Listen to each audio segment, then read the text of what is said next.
Meu nome é Denise Terra, especialista em longevidade, e hoje eu vou conversar com o Dr. Guilherme Scherpak, que é geriatra, sobre os cuidados com a saúde na quarentena. Quem está chegando e puder me dizer se o som tá bom, se tá ok, escreve aqui para mim, por favor. Oi, Mônica. Mônica está entrando também. Então, eu vou falar sobre os cuidados com a saúde na quarentena e eu quero agradecer a Calanto Longevidade, através da Maria Conceição, que me convidou para participar, para fazer essa live com o Dr. Guilherme, e a Calanto, que oferece serviços de cuidador de idosos. Então, para quem está precisando, porque é um apoio muito importante que as pessoas precisam, então é só entrar em contato com a Calanto, tá bom? Então eu vou chamar aqui o Dr. Guilherme para a gente começar essa live. Dr. Guilherme, tá me escutando bem? Se tiver, me manda o convite para eu aceitar, para a gente começar a nossa live. Vamos aguardar aqui. Deixa eu ver.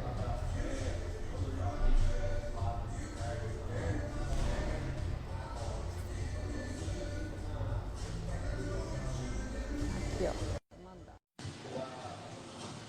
Gente, então, o Dr. Guilherme Scherpak, ele é geriatra. Olá. Olá, Dr. Guilherme. Tudo bem? Tudo bem? Tudo, e você? E o senhor? Tudo bom. Como tá? Tudo bem, graças a Deus. Que bom. Então, eu estava aqui te apresentando. O senhor é médico, especialista em clínica médica e geriatria pela Unifesp, né?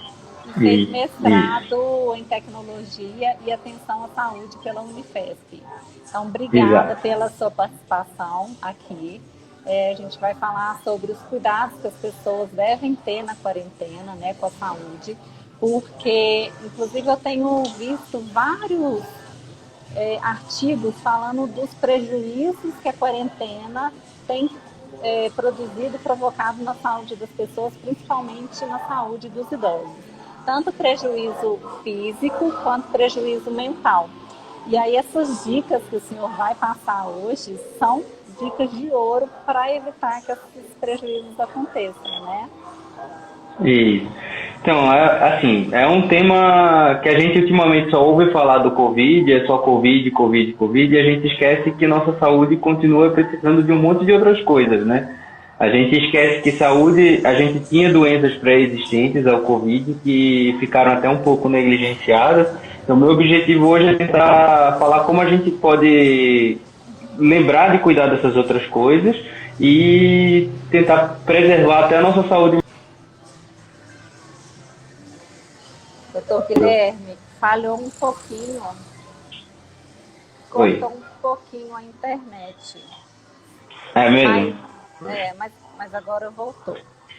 E é interessante o senhor falar sobre isso, porque eu estava lendo um artigo que fala que a gente já sabe, que os idosos são um grupo de risco, as pessoas com diabetes, com hipertensão arterial, problemas pulmonares e doenças autoimunes são os maiores grupos de risco. Mas que aquelas pessoas que têm diabetes descontrolada e pressão descontrolada, elas correm mais risco do que aquelas que têm essas doenças controladas, né? E é isso que o senhor está falando. A pessoa já tem a doença, mas nesse momento é muito importante elas fazerem o controle. Então, é sobre isso que o senhor vai falar, né? Não, mas não só disso, porque assim, além das doenças descontroladas aumentarem o risco dessas pessoas que já são um grupo de risco, as próprias complicações, as próprias doenças decorrentes, os problemas decorrentes dessas doenças que estão sendo negligenciadas podem trazer problemas sérios no momento em que o sistema de saúde está sobrecarregado. Veja, saiu recentemente um estudo mostrando que diminuiu abruptamente as internações por infarto nos Estados Unidos. E aí eu me pergunto, as pessoas deixaram de infartar? Não, ninguém deixou de infartar, só que as pessoas estão ficando mais tempo em casa tentando, achando que aquilo não é tão importante, e isso traz um problema muito grave. Não tem por que a gente pensar que por conta de Covid a gente passou a ter menos infarto. Simplesmente esses pacientes não estão chegando lá na ponta ou eles estão ficando em casa, entendeu? Então, é isso que eu não quero que as pessoas esqueçam, que a gente precisa ter o cuidado de rotina. Você vê, um paciente que é diabético, que precisa ter os cuidados de rotina dele, ele não pode ficar 6 meses, 6 meses sem ser visto, sem começar a ter o tratamento dele, sem renovar a receita, sem avaliar se o tratamento está sendo feito de forma adequada, entendeu? A gente não pode pegar umas doenças que estavam compensadas e, por conta disso, deixar elas descompensarem porque a gente não está conseguindo ter acesso ao sistema de saúde, entendeu? Porque ultimamente só se fala no Covid, né? Então as pessoas têm medo de Exatamente. pegar o Covid. Mas, igual você falou, estão esquecendo que as outras doenças matam também, causam incapacidades, né, problemas de saúde na vida das pessoas. E, de fato, de repente, isso é mais relevante em termos número populacional do que propriamente as complicações do Covid, né? Não, aí eu discordo um pouco. Eu acho que o Covid é muito importante. O que eu quero falar é que a gente tem que pensar em estratégias que não negligenciem as outras coisas, entendeu? Assim, a gente tem que estar preocupado com o Covid e é importante ficar em casa nesse momento. Só que a gente não pode deixar de pensar nas outras doenças. Então, assim, se eu tenho diabetes, não é por conta disso que eu vou deixar de tomar meus remédios ou, eventualmente, deixar de procurar a melhor assistência nesse sentido também. Isso precisa continuar sendo tratado. O Covid é mais uma doença que a gente vai precisar tratar junto. Lógico, a melhor forma como a gente tem de prevenir Covid no momento é ficar em casa e distanciamento social. Mas a gente tem que pensar em estratégias para que isso não venha a ser um empecilho para que a gente trate as outras doenças, entendeu? Por isso que o Conselho Federal de Medicina autorizou recentemente o uso de telemedicina, que é uma excelente estratégia para isso, porque aí você consegue ter acesso ao médico por via online, e aí você consegue avaliar e ter, lógico, nunca vai ser igual a uma consulta presencial, em que você pode ter o exame físico, tem outros detalhes da relação médico-paciente, do atendimento médico, que você consegue ter melhor numa consulta presencial. Mas nesse momento em que a gente não pode estar presencial, ou que está presencial seria o último caso, a gente pode fazer um atendimento à distância que funciona até como se fosse feita uma triagem por telemedicina. Então, você tria primeiro o caso, o médico entende, vê o que se passa até para coisas agudas mesmo. Por exemplo, o paciente tem sintomas relacionados ao Covid ou a qualquer outra doença, ele pode acionar o médico por via telemedicina e eventualmente avaliar se precisa de fato ir até o pronto-socorro ou não. Entendeu? Então eu acho que o que a gente não pode fazer é pensar que isso não é Covid, então eu não vou fazer nada, porque no hospital só tem Covid. Entendeu? Eu vi recentemente uma paciente que teve uma queda em casa, que teve uma fratura cervical e estava sem querer ir no pronto-socorro porque no pronto-socorro só tinha Covid. Eu disse, não, mas olha, a senhora está com o pescoço quebrado, a gente precisa tratar isso, entendeu? E é mais ou menos isso que eu tô falando, entendeu? Sim, sim. Excelente. E então, o senhor pode falar para a gente esses cuidados que as pessoas devem fazer, esses cuidados em relação à saúde? Lógico, então vamos lá. Primeira coisa, vamos pensar em prevenção primária. Então primeira coisa, a gente não pode descuidar das coisas que a gente já fazia. Então, atividade física é importantíssima, a gente não pode deixar de fazer atividade física. E você sabe melhor do que eu, exatamente, você melhor do que eu deve saber o quanto isso é importante e o quanto é difícil para o pessoal ter que fazer isso em casa. E a gente tem várias estratégias para fazer isso em casa, é uma coisa que a gente pode fazer. A gente até pode alongar mais nisso, mas uma outra coisa importante é a alimentação, não descuidar da alimentação. O que acontece? Muitas vezes você está em casa, não pode sair, tem uma restrição de você eventualmente sair para comer em algum lugar ou eventualmente fazer compras, né? A gente acaba tendo que fazer ou pedindo, mas acaba que a maioria das pessoas está recorrendo ao delivery, né? E delivery acaba sendo uma comida nem sempre de tão boa qualidade. Então, a gente ter atenção à nossa alimentação, ter atenção ao que a gente come e ao que a gente compra também, para evitar a descompensação de doenças crônicas, entendeu? Tem alguns alimentos em relação à alimentação que melhoram a imunidade? Porque a gente tem visto muito falar sobre isso, né? Alimentos que fortalecem o sistema imunológico. Quais seriam essas dicas? Isso é super controverso, não tem nada definido, dizer assim, olha, você comer isso aqui, você não vai pegar Covid. Não, isso não existe. Tá? O que a gente sabe é que se você tem uma alimentação balanceada, que tenha todos os nutrientes, e isso a gente não precisa de nenhum alimento específico, nem de nenhum suplemento específico. Basta ter uma alimentação balanceada, com frutas, verduras, vegetais, proteína, que é importantíssimo. Isso vai fazer você ter uma alimentação adequada. A gente sabe que alguns minerais podem ter algum efeito, principalmente o zinco, mas se você tiver uma alimentação adequada, você tem o aporte necessário de zinco. Então, você é importante ter uma dieta bem balanceada, aquilo que a gente já sabe que faz bem, né? Evitar comer gordura em excesso, evitar carboidratos em excesso e priorizar proteínas. As proteínas eu acho que são o que é mais negligenciado. Principalmente no idoso, que ele já tende a comer menos proteína. Em geral, comer proteína é mais difícil, né? É um preparo que dá mais trabalho do que o preparo sem proteína. Então, é uma coisa que as pessoas primeiro tendem a descuidar de proteína. Então, proteína é importantíssimo. E a gente tem que lembrar que anticorpo, que é o que vai proteger a gente contra a infecção, ele é uma proteína. Então, a gente precisa ter proteína para fazer proteína também. Eu fiz até uma live, eu conversei com um nutricionista sobre isso, e a gente sabe que a maioria dos idosos consome menos quantidade de proteína do que o necessário, né, do que o recomendado. E aí ela deu algumas dicas, por exemplo, que as pessoas esquecem de comer ovo. O ovo é um tipo de proteína muito fácil de fazer. Exatamente, ovo é excelente. Os meus pacientes sabem que eu digo, o ovo está liberado, pode comer quantos você quiser, quantos ovos por dia você quiser. Eu digo para comer ovo no café, no almoço, jantar. É o melhor suplemento que tem, é ovo. É uma proteína de alto valor biológico e fácil disponibilidade, barato, relativamente barato. Então, eu acho que é uma excelente opção, sim. É fácil de preparar, mas as pessoas ainda têm medo do colesterol do ovo, né? Então, isso é lenda, isso já caiu por terra, tá? Isso já caiu por terra, não existe mais essa restrição. O ovo pode ser comido à vontade, que não tem problema. Eu sempre falo isso também, gosto de perguntar para fortalecer isso. As pessoas falam, não, minha mãe mesmo fala, não, meu colesterol tá um pouco alto, não posso comer ovo.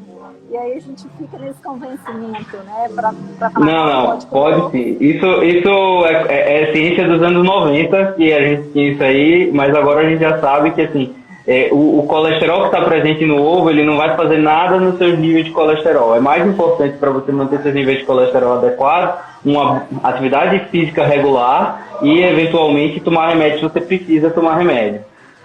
Ótimo. Tá bom, o que mais?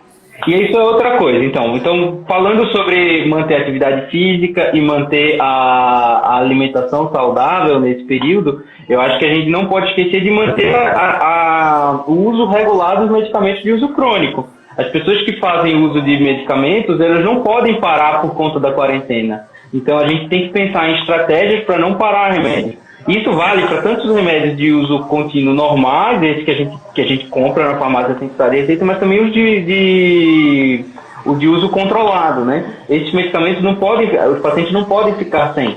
Por exemplo, pacientes que usam antidepressivo, eles não podem interromper de repente o remédio, eles precisam manter o uso contínuo. E aí também, dentro dessas novas tecnologias e novas estratégias que foram criadas, a gente tem estratégias hoje que a gente consegue enviar a receita à distância, entendeu? A gente consegue enviar uma receita digital. A gente consegue enviar uma receita digital e o paciente não precisa da receita física para comprar. Ele basta mostrar o celular na farmácia que o farmacêutico já está autorizado a vender, entendeu? Porque essa receita tem uma certificação digital específica. Tem algumas plataformas que fazem isso. E aí, com isso, a gente consegue manter o uso regular dos remédios, mesmo assim. Mas mesmo para aqueles pacientes ou médicos que não trabalhem com essa estratégia, ainda tem a opção de você mandar a receita pelo correio, uso de motoboy, tem várias estratégias que você pode fazer, mas pode ser não parar de usar o remédio. Porque aí você está aí 80 dias isolado, para de tomar seu remédio, faz um pico hipertensivo e aí tem que parar no hospital, aí se expõe ao Covid depois de 80 dias de isolamento porque teve um pico hipertensivo e não estava tomando seu remédio direito. Entendeu? É muito mais grave isso, né? Exato.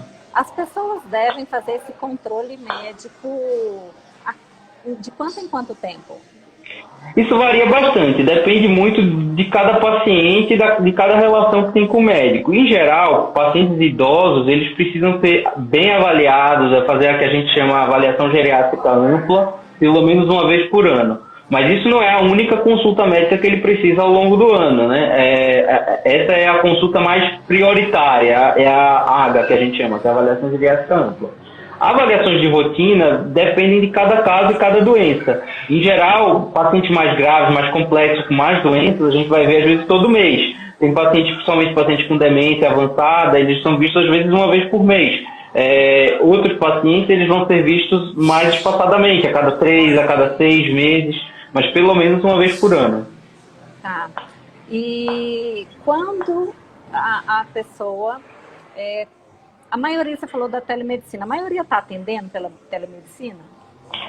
Eu não sei falar pelos outros, mas assim, eu conheço vários médicos e dos que eu conheço, vários estão atendendo por telemedicina. E assim, existem hoje em dia plataformas onde você pode achar um médico por telemedicina, entendeu? Então, eu sei que não é difícil de você achar isso online. Dá uma sugestão, porque aí as pessoas que estiverem assistindo podem procurar.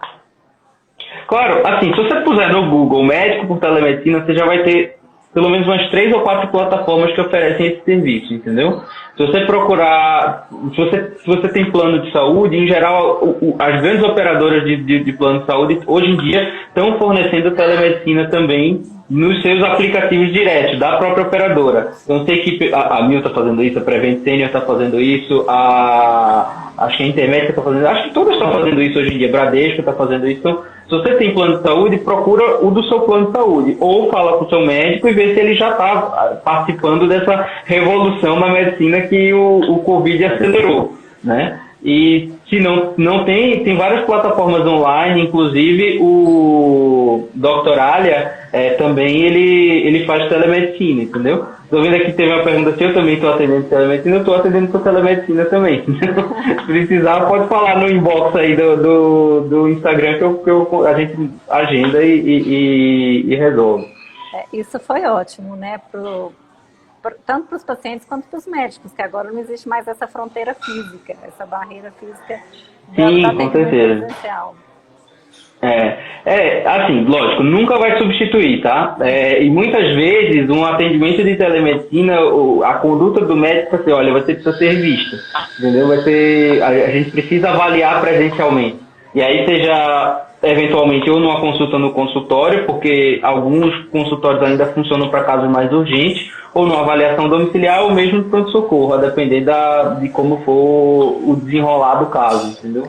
Quais são os sintomas que não devem ser negligenciados, assim, que a pessoa fala, não, eu realmente preciso buscar uma ajuda médica, um pronto-socorro, porque as pessoas estão com medo de sair de casa, né? Então, quando elas devem realmente sair de casa e procurar um atendimento médico? É uma pergunta difícil, porque assim, a tendência natural das pessoas, quando procurarem quando buscarem a resposta para essa pergunta, nesse contexto de pandemia, a resposta vai ser, falta de ar, se você não tiver falta de ar, você não vá no pronto-socorro. Mas isso cai justamente naquela coisa que eu estava falando de você priorizar só o Covid e esquecer todas as outras doenças, entendeu? Então, todos os sintomas agudos e que têm um potencial de gravidade devem ser, pelo menos, triados à distância. Seja dor no peito, falta de ar, palpitação, que é a sensação do coração batendo, né, fora de ritmo, a batedeira no peito, falta de ar, uma dor de cabeça intensa, qualquer sinal neurológico novo, seja uma perda de força, alteração motora na face, então, tem várias coisas assim. Se a gente pensar tonturas, quedas, todas essas coisas eu acho que são sujeitas a pelo menos uma avaliação à distância. E aí eu acho que vale a pena você pelo menos conversar com o médico para que ele diga, olha, esse seu caso você pode tentar isso em casa, e se isso não der certo, vai ao pronto-socorro. Ou dizer, não, isso é para você ir agora para o pronto-socorro. Mas a gente está falando mais de um contexto de urgência, mais do que aquela coisa de rotina que eu estava falando um pouco antes, entendeu? Então, a gente tem que entender essas duas diferenças. Às vezes você tem um sintoma que é mais crônico, e essa você não vai para o pronto-socorro. Por exemplo, não é desmerecendo o sintoma, mas, eu tenho, sei lá, deixa eu pensar alguma coisa aqui, eu tenho picos de pressão. Mas meu pico de pressão fica ali na casa dos 15/9. Isso é algo para ir para o pronto-socorro? Por isso, provavelmente não. É difícil eu dar uma recomendação sem ver o caso, mas provavelmente só por isso não. Então, o que é que a gente precisa fazer? A gente precisa conversar, avaliar melhor, o médico fazer uma consulta e ver se, eventualmente, é só um ajuste de medicação. E aí você poupa uma consulta presencial, você poupa uma ida ao pronto-socorro de um paciente que está isolado há 80 dias e não quer se expor. Tá, entendido. Se alguém tiver alguma dúvida, vai perguntando, né? Aproveita, tem um médico aqui à disposição para perguntar. Eu queria perguntar sobre vacina. Claro. Tem a vacina da H1N1, né? A maioria que está no calendário das pessoas tomarem.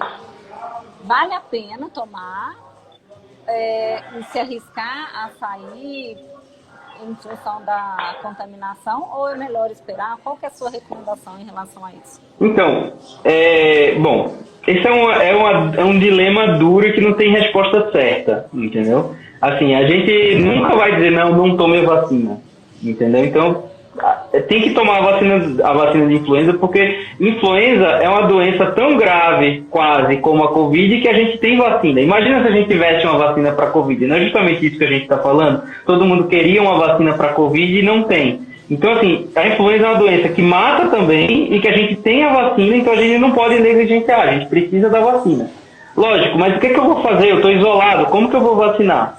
A gente tem que pensar em alguma estratégia. Então, eu sei que alguns lugares eles vacinam a domicílio, seria uma opção a gente pensar numa vacinação a domicílio. Alguns outros lugares vacinam em regime de drive-thru, né? Então você vai entrar no carro, ele é vacinado dentro do carro, sem precisar descer do carro e ter exposição. O que eu sugiro é tentar procurar o método em que haja a menor exposição possível. Tentar vacinar dentro do carro ou vacina a domicílio, e aí sempre com os cuidados de lavar as mãos, usar álcool em gel e máscara, sem dúvida, né? Tem algumas outras vacinas que fazem parte do calendário de doses que às vezes as pessoas esquecem ou não sabem, né? Fala um pouquinho desse calendário, por exemplo, tem uma vacina da pneumonia que também é importante, né? Isso. Na verdade, tem duas vacinas para pneumonia, são dois tipos de vacina. Tem uma 23 valente, que pega 23 sorotipos de pneumococo, que é a bactéria que causa essa pneumonia, e tem uma 13 valente, que pega 13 sorotipos. E não é que eu escolho um ou outro, a ideia é que você tome as duas, em momentos diferentes. Essa não é uma vacina que você vai tomar várias vezes, não é todo ano. Em geral, dependendo do esquema e dependendo da idade do paciente, ele toma uma ou duas vezes no ano, duas da 23 e uma da 13.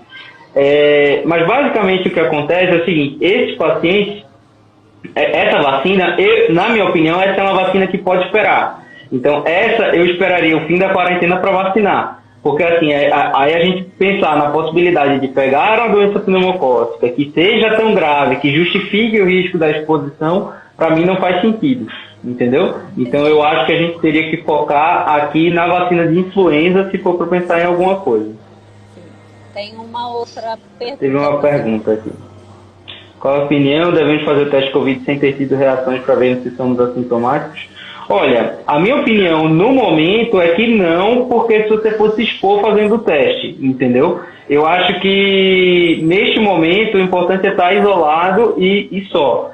Se houve uma exposição sua ou alguém do seu convívio próximo ficou doente, talvez aí valha a pena fazer o teste para ver se eventualmente você teve a exposição e já teve a doença e ficou assintomático. Só que esse teste que as pessoas estão falando de ver se teve assintomático é a sorologia, o exame de sangue. Esse exame, ele também não tem 100% de sensibilidade, então existem falsos negativos, e tendo falsos negativos, a gente ainda vai permanecer a dúvida se teve ou não teve, se ele vem negativo, será que aquele negativo é real? Então o que eu sugiro é não se preocupe com isso, não faça o exame por enquanto, e espera as coisas se desenrolarem melhor, os testes melhorarem e a gente começar a sair de quarentena e a gente vê outras opções. Estão perguntando da vacina, eu acredito que seja em relação à vacina de pneumonia. Então, a vacina de pneumonia, ela tem no SUS, tá? E só que no SUS ela é dada só, se eu não me engano, para idosos acima de 65 anos ou pacientes com doenças crônicas, tipo hipertensão, diabetes, aí pacientes que têm doença pulmonar, DPOC, essas coisas. Essas vacinas são dadas no SUS também, mas elas têm particular, em clínicas particulares. Então tem nos dois lugares, nos dois cenários de prática. Muito bem. Eu queria te perguntar agora sobre a saúde mental, né? Está sendo uma dificuldade, um desafio para todo mundo, de qualquer idade, ficar em isolamento, mas para algumas pessoas, principalmente idosos, tem sido mais desafiador, porque eles sentem muito essa falta do contato familiar, social, né? Quais seriam, assim, as dicas, recomendações que o senhor daria para tentar lidar com essa situação de uma forma mais leve, mais tranquila? Bom, é dureza, né? Você ficar isolado, nós somos seres sociais, a gente foi feito para viver em sociedade. E os idosos, assim, lógico que a gente tem vários perfis de idosos, mas os idosos em geral são aqueles que mais precisam de apoio dos familiares. Então, esse momento de isolamento social é um fardo muito grande na saúde mental de todo mundo, seja jovem ou idoso, mas os idosos estão mais suscetíveis. Bom, a dica é o seguinte, a gente tem algumas estratégias e eu acho que o mais importante é a gente manter a cabeça ativa. Primeira coisa é manter uma rotina. Se a gente se entrega ao ócio e diz, olha, não tem nada para fazer, eu vou ficar deitado assistindo Netflix o dia inteiro, não é bom. Navegando no Facebook, compartilhando Facebook, Instagram, não. Tem que criar uma rotina. Então, minha sugestão é ter um horário para acordar e um horário para dormir. E a partir do momento que você tem esse horário, você vai criar uma rotina de atividades. Então, e nessa rotina, eu sempre falo do horário para o exercício físico. Era isso que eu ia começar falando, eu disse. Então, nessa rotina vai ter o horário para alimentação, o horário para atividade física, o horário para assistir sua série, seu filme, olhar o WhatsApp, olhar o Facebook. O que a gente não pode é perder a mão e ficar o dia inteiro fazendo essas coisas, entendeu? Então, a gente cria a rotina de atividade física, o horário de cozinhar, bota a cabeça para fazer outras coisas, vai ler uma revista, vai ler um livro, vai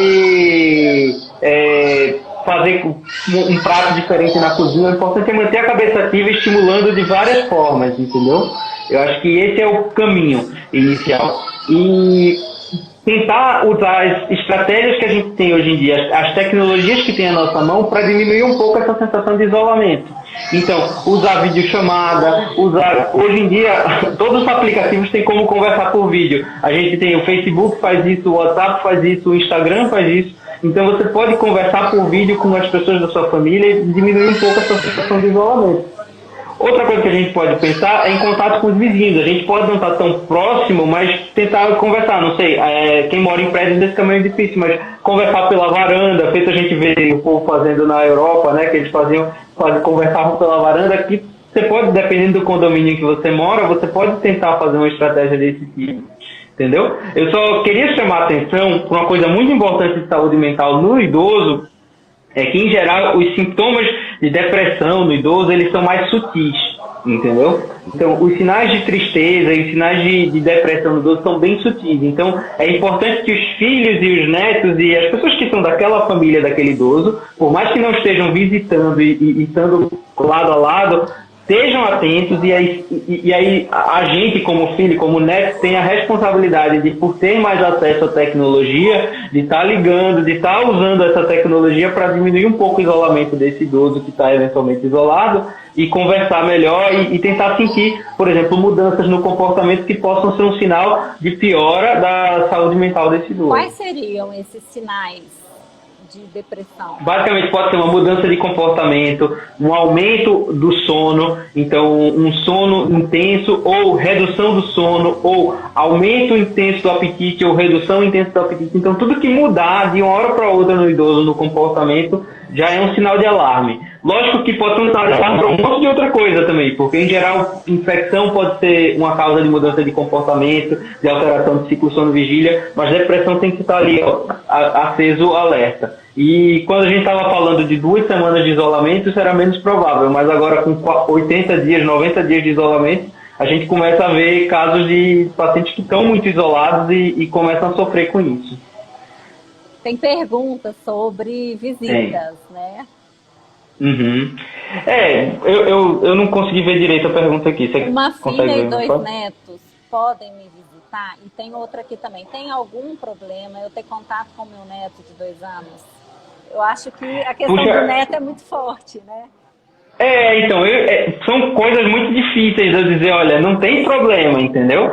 Porque, querendo ou não, crianças são os que mais têm risco de ser portador assintomático da doença, mais do que adultos jovens. Então, assim, não, mas meu neto, eu quero vê-lo, ele tem 2 anos, mas o risco dele ser portador assintomático não é desprezível, entendeu? Ele pode ter tido contato com outras crianças, ele pode ter tido contato com um adulto assintomático, ele pode ter tido contato com outras crianças.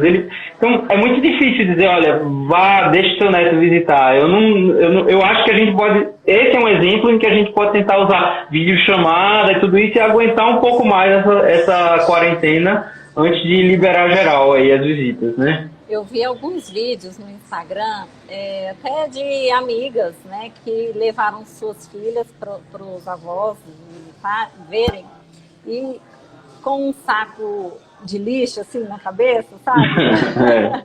Ou com um pano, algumas estratégias desse tipo.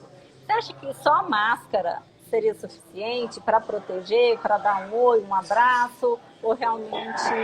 Eu acho que abraço é arriscado. Assim, a gente aqui está falando de risco, entendeu? E de quanto de risco você está disposto a correr. Então, existem situações de mais risco e menos risco e quanto você aceita. Tudo na nossa vida a gente está escolhendo riscos, né?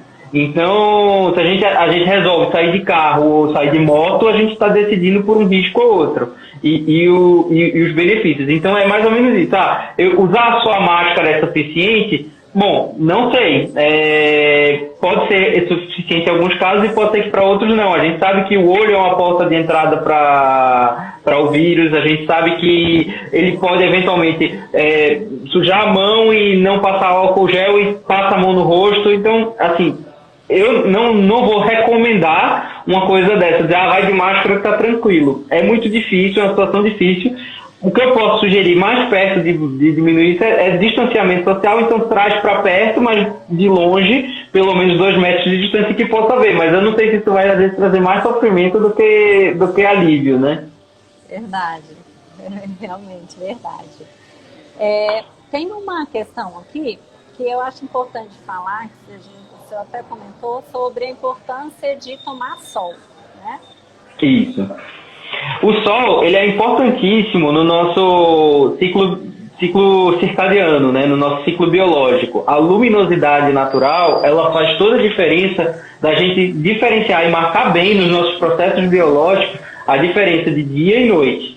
E a gente sabe que exposição ao sol diminui o risco de você ter depressão. Então eu acho que é importantíssimo a gente criar, dentro daquela nossa rotina diária, o momento de tomar sol. Seja na varanda, seja na janela da cozinha, ou no quintal, onde tenha sol na casa, a gente tentar achar algum momento para tomar ali pelo menos uns 15 a 20 minutinhos de sol, de preferência de manhã. Mas se não tiver de manhã, não tem problema, toma tarde. Mas pelo menos em algum momento do dia que você tenha uma exposição ao sol. Porque além disso tudo, a gente também ajuda a fazer vitamina D. A vitamina D ela auxilia em um monte de processo biológico. Então eu acho que é importante tomar sol sim. Ele ajuda na prevenção de problemas de saúde mental e saúde física também.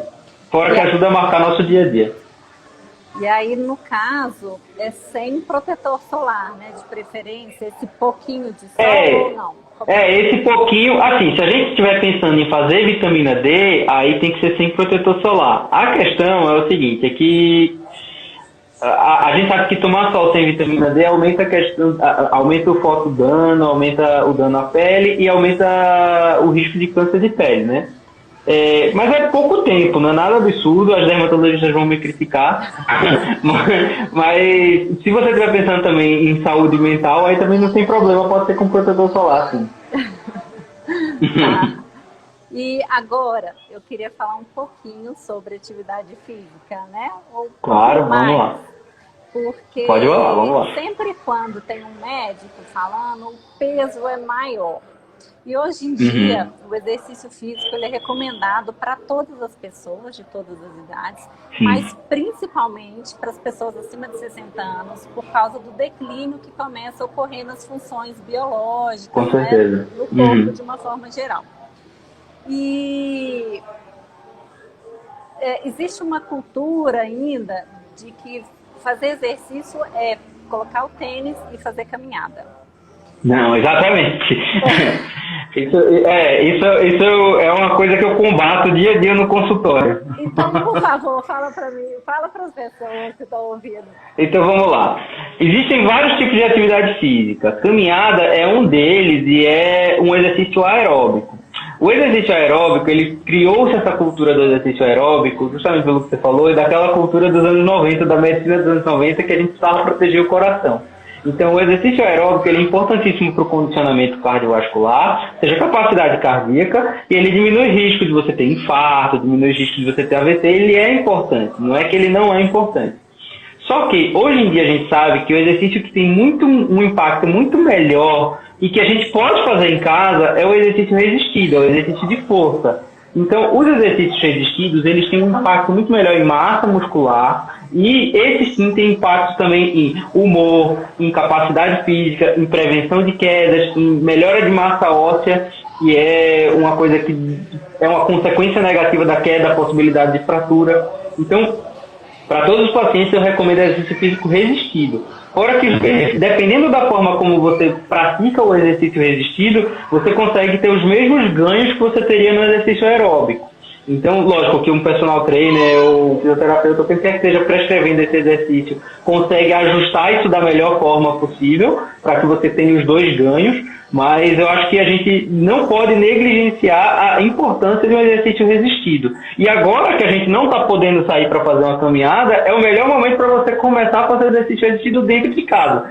Basta você ter uma cadeira e só, né? Não precisa mais do que para começar a fazer. Nem a cadeira precisa, você pode começar com agachamento, ou nada, só usar o peso do corpo. Próprio corpo, exatamente. Eu sempre falo isso, né? Assim, os meus discursos é falar, gente, você pode ter resultado, pode ter emagrecimento, pode melhorar o condicionamento com exercícios feitos em casa através de exercícios com o próprio peso do corpo. E o que acontece que eu percebo é que as pessoas tiveram experiências negativas, né, que foram para a academia, não gostaram, ou fizeram exercícios que não eram adequados, ou entra na internet e pega exercícios isolados, e aí tem uma ilusão. Mas o que eu sempre falo é, você pode fazer exercício em casa, ter os resultados com os exercícios certos, né? Agachamento, panturrilha, você pode pegar pezinho, eu uso quilo de feijão, garrafa PET, o que tiver em casa. O importante é fazer, é não ficar parado. Não, isso não é mais motivo. As pessoas também tinham muito preconceito de fazer exercícios online e hoje em dia no Instagram tá todo mundo fazendo exercício pela internet, né? É isso que eu tinha te falado. O Covid vai acelerar um monte de coisa que a internet pode nos ajudar e que a gente não estava fazendo por preconceito antes, né? Exatamente. E é fácil, né? É muito fácil fazer. Tem vários. Toda semana eu posto vários exercícios para as pessoas fazerem em casa. Então, assim, é só ir lá no meu perfil e fazer. Achar o exercício para a coluna, para as costas. Porque o que eu falo? Nosso corpo, qualquer movimento que a gente faz é feito através dos músculos, né? Então, até piscar o olho, quem faz isso é músculo. E com o envelhecimento, a gente começa a perder músculo. E a única forma da gente evitar ou prevenir essa perda de massa muscular é através de exercícios específicos para o músculo, que são esses exercícios de força. Então, tem que cuidar mesmo, tem que fazer exercício para os membros superiores, braço, perna, para as costas. Muitas artroses, muitos problemas de coluna seriam evitados, prevenidos, se as pessoas fortalecessem os músculos, né? Isso. Então, eu falo o seguinte, o idoso, ele tem uma tendência natural a perder massa muscular. Isso, independente de qualquer outra coisa, você vai perder massa muscular. Aí, basicamente, você está numa corrente com um barquinho, e se você mantiver remando, você consegue ficar parado, entendeu? Se você fizer o extraordinário, aí você consegue ir para frente, ou seja, você consegue ganhar massa muscular. Se você não fizer nada, você vai embora, a corrente leva. A tendência é perder massa magra. E o que é que tem que perder massa magra? Perder massa magra significa queda, significa fratura, significa desequilíbrio, significa ter que usar uma bengala, ter que usar um andador e eventualmente até uma cadeira de rodas. Então, assim, eu falo que exercício é o melhor investimento que você pode fazer no seu envelhecimento.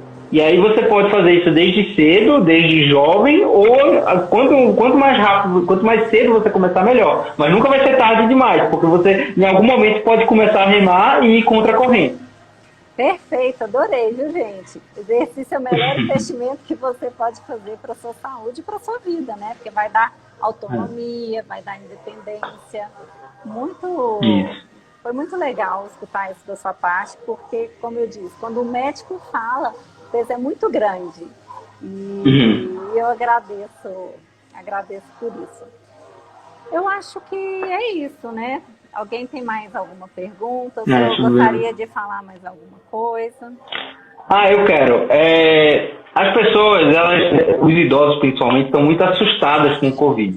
E eu queria falar só um pouco disso para não deixar passar, porque eu acho que é uma responsabilidade. Assim, é uma doença muito grave, mas a regra, o mais comum é dar tudo certo, tá? Então, assim, algumas pessoas vão ficar bem graves, algumas vão ter doença grave, vão precisar de hospital, vão precisar de UTI, mas essa não é a maioria. Então, assim, é importante a gente tomar cuidado, porque a gente não sabe se sou eu, se é você, se é minha esposa que vai ter a forma grave.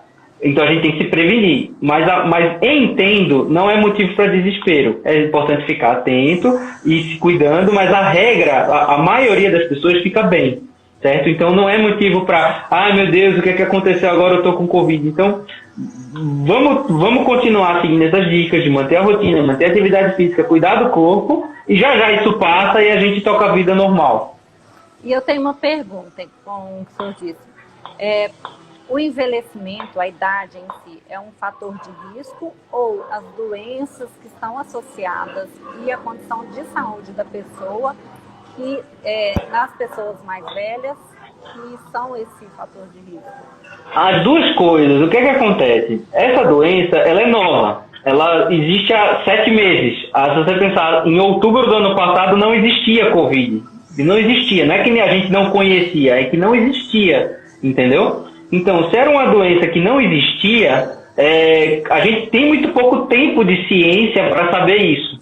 Então, o que acontece é a gente enxerga as coisas que acontecem e a gente cria teorias em cima disso.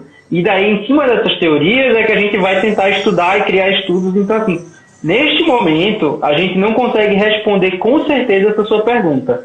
O que a gente sabe é, o coronavírus, esse coronavírus de 2019, ele parece usar uma proteína chamada ECA, que é a enzima conversora de angiotensina, para entrar na célula.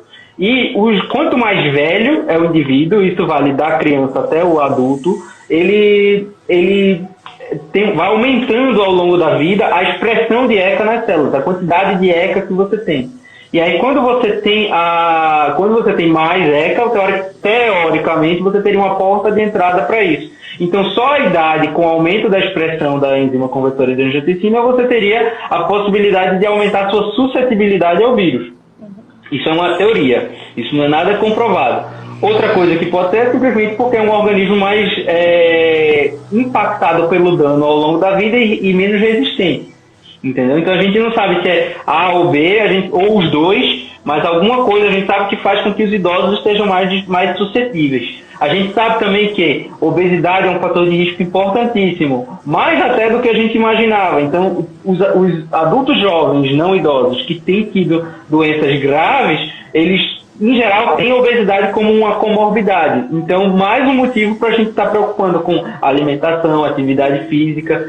Eu vou deixar de ser obeso em 2 meses? Não, mas 101 é melhor que 120, entendeu? Então eu acho que é importante a gente estar sempre melhorando, é aquela coisa da corrente. A gente tem que remar contra a corrente. Se a gente desistir em qualquer momento, a corrente leva. E tem uma curva, né, do pico do Covid no Brasil e em outros países. E no Brasil essa curva foi bem mais lenta, demorou muito mais tempo do que nos outros países. Por que isso aconteceu, doutor? Eu não sei nem se eu tenho essa resposta. De novo, a gente tem teoria. A gente tem algumas variáveis que podem impactar nessa curva. A primeira variável é a subnotificação. Aqui no Brasil, a gente teve um alto índice de subnotificação, de pessoas que não foram testadas e a gente não sabe. A gente teve um isolamento social relativamente precoce aqui, que também pode ter impactado nessa curva um pouco mais achatada. Entendeu? Então, acho que essas duas coisas elas são variáveis que impactam nesse formato de curva que a gente teve. Agora, a gente pode dizer que então a gente já passou do pico? Não sabemos. A gente só vai saber porque isso está exatamente, diretamente relacionado com o grau de isolamento social que a gente tem. A partir do momento que a gente parar de sair, parar de ficar isolado e começar a sair, talvez a gente comece a ter uma elevação do número de casos. A gente não sabe ainda. É uma loucura isso, né? Porque ainda vai demorar um tempo para as coisas se normalizarem ou então ser o novo normal, né?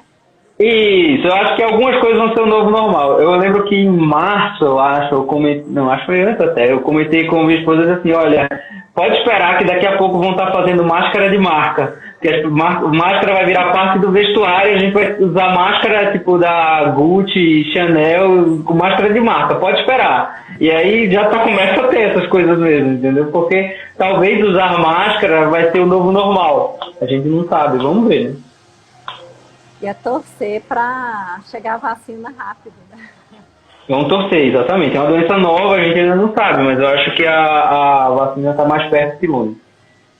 Tomara. E a questão da hidrocloroquina? Você quer falar de pontos polêmicos, hein? Porque tem algumas pessoas que têm doença autoimune já faziam uso dessa substância, né? Elas estariam mais protegidas ou também não se sabe? Não tem estudo suficiente com isso. Existiram logo no começo alguns relatos de que talvez pacientes com uso crônico de hidroxicloroquina eles desenvolveram formas menos graves. Mas são estudos com um número de pacientes muito pequenos. Então a gente não consegue extrapolar essa conclusão para a população em geral. O uso da hidroxicloroquina como tratamento é extremamente polêmico, porque a gente, eu não sei se você assistiu o Fantástico ontem, eles até estavam falando sobre isso. É muito cedo para a gente ter qualquer tipo de ciência de qualidade com relação a isso. A gente tem estudos que falam a favor, a gente tinha um estudo grande que falou contra, que foi retirado porque os dados estavam errados, que foi isso que foi falado no Fantástico ontem. Então, acho que foi semana passada, ou foi retrasada, que saiu esse estudo grande na The Lancet, que falava contra a hidroxicloroquina, falando que talvez a hidroxicloroquina aumentasse a mortalidade. E aí esse estudo saiu ontem, essa semana, ele foi despublicado porque os dados que alimentaram esse estudo estavam errados. Então, assim, é tudo muito cedo. A gente tem uma base teórica que faça sentido, mas daí para isso, para a prática, ter um efeito positivo, a gente é um longo caminho. A gente precisa esperar e ter mais evidência para a gente ter tranquilidade de prescrever. Agora, esse é o lado cientista falando. No lado prático, você vai dizer, puxa, eu tenho uma medicação que é relativamente de baixo índice de efeito colateral, a hidroxicloroquina. Ela pode dar diarreia, ela pode ter os riscos de arritmia, tudo isso. Tem, mas não é todo mundo que está sujeito a esse risco. E é uma medicação potencialmente, ela pode ter algum benefício? Pode. Tem estudo robusto mostrando isso aí até o momento? Não. Mas ela pode? Pode. Então eu acho que vai da discussão do médico que está tratando com o paciente e tentar chegar num consenso do médico estar disposto a prescrever e o paciente disposto a aceitar os riscos. Tá. Existe, dentro do isolamento, né, as pessoas estão ficando em casa, alguns dados de contaminação, né? Foi visto isso, que estão vindo através dos deliveries, do supermercado. Eu não sei se isso está... eu não sei se isso está tão evidente, assim, eu já vi estudos falando que o vírus não ficaria viável em superfície, então é difícil a gente dizer, sabe? Às vezes você pode ter se contaminado na hora que você desceu para pegar o delivery e não da sacola do delivery, entendeu? A gente sabe que elevador é um ponto em que você pode ter muita contaminação, porque o vírus fica viável no ar por algum tempo. A gente sabe que você, no caminho até o portão para pegar a sacolinha do delivery, você pode se contaminar, você pode se contaminar com o motoboy que está entregando. Então, é importante, a gente nunca vai saber. Vai ter casos que vai dizer assim, pegou coronavírus e pegou como? Não sei. Entendeu? E a gente não vai achar. E o importante, isso é uma outra coisa importante, assim, quem pega não é culpado, entendeu? Ninguém tem culpa de ter pego. Até porque a gente não sabe como pegou, entendeu? É importante a gente se prevenir, mas depois que pegou, paciência, não adianta ficar tentar pensando, como eu peguei, isso não muda, entendeu? O importante é manter os cuidados, lavar as mãos, isolamento social e máscara. Só para perguntar mesmo uma dúvida. Ele fica no ar, então, por um período? Fica, eu não sei te dizer exatamente quanto tempo, mas ele fica viável no ar por algum tempo. Por isso que é importante, dentro de casa, manter ventilação. Somente assim, em casa não, que você está sozinho. Mas, por exemplo, digamos, muitas pessoas estão vivendo essa situação de ter alguém contaminado dentro de casa e a pessoa não está, e essa pessoa está isolada num quarto. Então, manter a ventilação da casa é muito importante. E é isso. Tá ótimo. Então vamos fazer um resuminho para fechar? Você poderia repassar os pontos que o senhor destacou aqui? Vamos. Então, primeira coisa, não pode descuidar das suas doenças crônicas. Então, se você tem doenças, não esqueça que elas também podem complicar. Então, não deixe de tomar seus remédios, não deixe de procurar seu médico regularmente conforme necessidade. Não negligencie sintomas que são potencialmente graves, então dor no peito, dor de cabeça intensa, pressão muito alta, precisam de uma avaliação médica. Não estou dizendo que necessariamente você precisa ir no pronto-socorro, mas você vai precisar de um médico que pelo menos avalie e converse com você para avaliar, para definir se é o caso de uma consulta por telemedicina, se é o caso de ir para o pronto-socorro. A gente tem hoje em dia estratégias que podem ajudar a gente a ter medicação à distância, sem precisar da consulta presencial. É importante a gente cuidar, além da nossa saúde física, da nossa saúde mental, e como cuidar das duas coisas ao mesmo tempo, criando uma rotina em que a gente vai ter atividade física, a gente vai ter atividade mental para manter o cérebro ativo. É importante a gente estar atento com os nossos familiares, estar ligando sempre, estar tentando entrar em contato sempre e tentando usar as tecnologias que a gente tem à disposição para manter esse vínculo e diminuir o isolamento. Perfeito. Doutor Guilherme, muitíssimo obrigada. Foi ótimo. Eu que agradeço. Me tirou um monte de dúvidas. Espero que o pessoal também tenha gostado. Se precisar entrar em contato, então, com o senhor que faz atendimento pela telemedicina, é @Dr. Guilherme Geriatra. Geriatra. Isso. Dr. Dr. Guilherme Geriatra. Então, só enviar um aviãozinho aí para ele e conversar. E agradeço, de verdade. Foi muito Eu que agradeço a oportunidade. Tá bom, muito obrigado. Obrigada ao senhor, doutor. Tchau. Só queria dar um recado, que essa semana a gente vai ter outras lives com outras pessoas. Amanhã a gente vai ter uma live com o Fábio Ota, que é da Games, que ele vai falar sobre como manter o cérebro ativo. Ele tem um jogo que estimula a parte cognitiva. É bem interessante esse trabalho que ele tem. Ele lançou um aplicativo para estimular, que chama como manter cérebro ativo, o aplicativo que ele lançou. Então vai ser uma live bacana. E aí é só acompanhar aqui no site da Calanto, no perfil da Calanto, que a gente vai soltando a programação. Isso. Tá bom, foi um prazer. Tchau, tchau. Meu, tchau. Obrigada, doutor. Nada, tchau, tchau.